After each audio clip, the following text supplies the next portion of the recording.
Kausap namin ni Chairman yung BIR Commissioner, si Commissioner Mendoza last week. No? Nagkaroon kami ng consultation with him at pareho kaming interpretation, Chairman Nino, na pwede nang tanggalin ang VAT, justice system laws. Hindi na kailangan ng batas.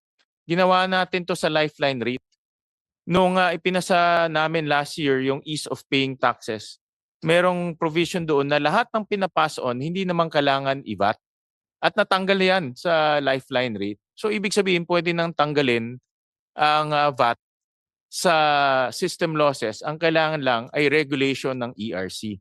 No, yun ang aming consultation sa kanya. Kasi naghahanap kami ng ating chairman kung ano yung pinakamabilis para kahit papaano mapababa ang presyo ng kuryente, hindi ginagawa ho namin. At ang BIR, ang Committee on Energy, myself, we agree na pag naglabas ang ERC ng regulation, removing VAT on system losses, ang susunod niyan ay revenue regulation ng BIR, tanggal na ang VAT.